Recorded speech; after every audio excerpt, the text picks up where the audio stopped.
KOB Eyewitness News 4 at 10. A crisis outreach team is working with students and staff in Barrendo Middle School to make sure it feels happy, normal, and safe. Erica Zucco learned that a few members of the team are rather unique, and they're making a big impact.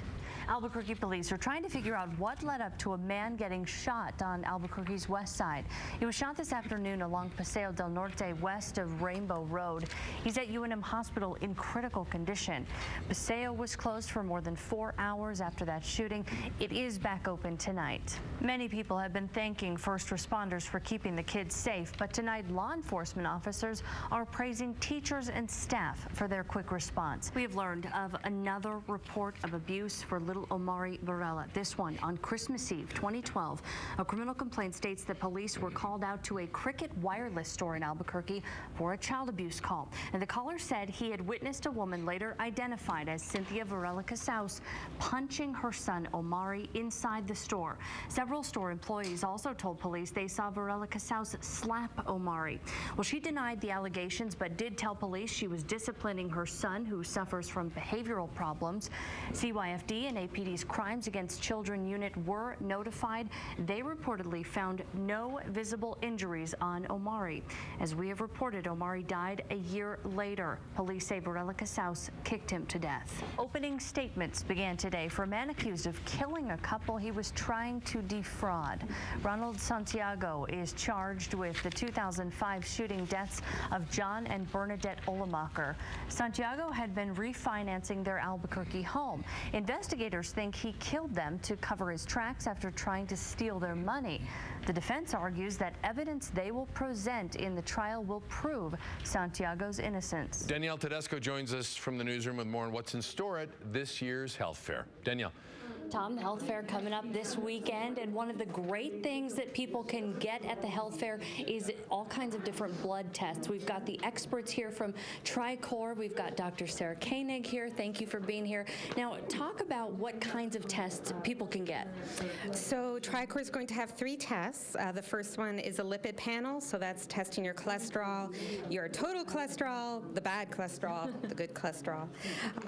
There's also a hemoglobin A1C, and that's a blood test, and it allows us to get an idea of where a patient's blood sugar has been over the past 2 to 3 months. There's a third one. This is a take-home. It is a... We love to talk about this one, don't we? Yes, this one, we affectionately call it the FOBSHA, but it's a fecal occult blood immunoassay. So it's a take-home test, and what it does is it picks up very, very, very small amounts of blood. And if you have blood in your stool, it could be the sign of a GI problem or even a colon or rectal cancer. Important stuff. Yes. Yes. Okay. Well, get out there to the health fair. You guys will be here both Saturday and Sunday. You do have to have some restrictions for some of those blood tests, which we do have details for you. A number scrolling on your screen if you have any questions. Tom? Well, after weeks of bone-dry conditions here in New Mexico, finally some relief. People probably running outside, rain falling. I'm one of them. Nothing happening here in the metro. There's another new baby at the Albuquerque Biopark Zoo. Yeah, meet baby Sayamang. The new baby was born on January 8th. Zookeepers have not yet released the gender of the new addition. The animal is a part of the ape family, but they're unique because they can carry items with their hands and feet. And they are also known as the kings and queens of the swing. There will be a contest to name that new baby in the coming days. We should tell you, Tom doesn't find that baby cute. Oh, Tom. I think it's a funky-looking baby. It's okay, though. What is my opinion? The baby's going to have good weather. It's going to be great. A little bit windy on Sunday. But courage is a key ingredient in all Olympic competition, except for maybe curling. But perhaps no Olympic event asked for more raw courage than ski jumping. That's a crazy sport. You had to throw in that dig, didn't you? I have to be honest. The athletes literally in jumping take a leap of faith, soaring without wings, pushing the limit. And if you're in need of physical therapy here in Albuquerque, you might find yourself in the care of a man who has proved he has that champion spirit. She was born in New Mexico and believes her mother, who walked out on the family when she was really young, might still live here.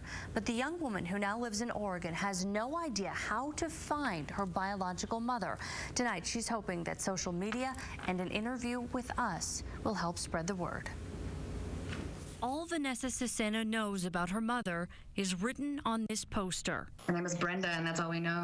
Brenda Martinez Hinojos. Vanessa put this picture up under her birth name, Sofia Lorena Garcia. She was born in Grants, and her mother left pretty early. Vanessa says her father kept leaving her in his friend's care until they finally asked him to have her permanently. So when she was 5 years old, she was adopted and lost contact with her father and her brother. More than 13 years later, she was reunited with her brother, and that's when she found out her father had killed himself years before. He wasn't a good guy at all, but I had a hard time with it. She's moving forward, and she says seeing her mother would answer a lot about her own identity. I just want to know what she looks like. I don't know where these hands come from. I don't know where my eyes come from. I don't know where this hair comes from. It's nice to put a face to it. She has let go of any resentment she held towards the woman who left. She wants the woman she only knows as Brenda to know that. I'm not angry anymore. I'm done. I can't. I just want to meet her. Vanessa had just about 300 shares of that picture until we started sharing it. Now it has nearly 1,500 shares, and if you see it, you share it. If you know anything about her mother or her relatives, you can email me directly at dtodesco@kob.com. He is climbing. He is an amazing fighter. Nathaniel Tavares is still fighting. He's now breathing on his own. His uncle, Anthony Miranda, says they're holding out hope that his climb continues upward. Our focus is just to let him feel the strength from us, which we're getting not just from ourselves, but so much of it from the community. Miranda says he has no ill will for the boy accused of shooting his nephew. He says even Nathaniel would have compassion for 12-year-old Mason Campbell. We know that if he was able to speak for himself, he would also give his prayers to the individual that initiated this incident. Miranda says they're not the only family going through a tragedy right now. He says Campbell's family is also on their minds. We are here for their family as well. We support the families of the other individuals that were involved in this, and we do not separate ourselves. But they're also not dwelling on the tragedy. He knows they can't live in the past. They have to keep moving forward. To say it was something that could have been prevented, how do you know that? We don't know that. You don't know till it happens. Once it happens, then you ask, how can we prevent it? And he says he doesn't believe suspected shooter Mason Campbell was bullied, but he also said it is important not to make any assumptions in this case.